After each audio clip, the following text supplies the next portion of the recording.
Socialistët në Komisionin Parlamentar të Ligjeve vendosën me votat e tyre të ndryshojnë ligjin për qeverisjen elektronike, duke ndërhyrë në mënyrën si operon sot Agjencia Kombëtare e Shoqërisë së Informacionit. Deputeti socialist Arion Male u ka vënë firmën ndryshimeve që parashikojnë se akshin në ushtrimin e funksioneve operative të zhvillimit, administrimit e mirëmbajtjes së sistemeve TIK mund të krijojë ose bashkëpunojë me shoqëri aksionere, ku shteti zotëron të paktën 51% të aksioneve. Edhe të gjitha të dhënat mbeten shtetërore. Përgjegjësia juridike institucionale i takon institucionit për ta garantuar këtë gjë. Por projektligji në vetvete as transferon, as privatizon, as nuk bën asgjë tjetër me dhënat personale. Por demokratët kundërshtuan ndryshime, duke sjellë në vëmendje hetimet e SPAK-ut për tenderat që ka zhvilluar Akshi dhe akuzat për grup të strukturuar kriminal që prokuroria e posaçme ka ngritur përish drejtoreshën e këtij institucioni dhe disa biznesmen.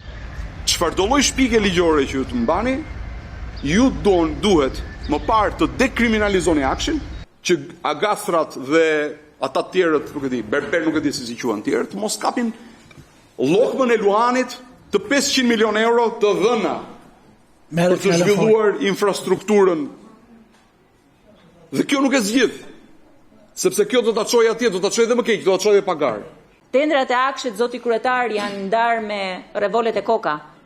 Kush na siguron ne që kjo kompania private që do sillni për operacionet e Akshit nuk do të kryejë të njëjtën gjë që bëri grupi strukturuar kriminal i Akshit, se është grupi strukturuar kriminal tashmë, kemi një akuzë konkrete.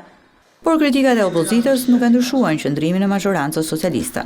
Çdo lloj tentative për të hedhur balt mbi një agjenci shtetërore prestigjioze për ta lidhur me insinuata që i takojnë sigurisht për t'i sqaruar drejtësia, sepse përgjegjësia penale e secilit prej nesh është individuale. Ndryshimet në ligjin për qeverisjen elektronike kaluan me votën pro të socialistëve, ndërkohë që demokratët votuan kundër.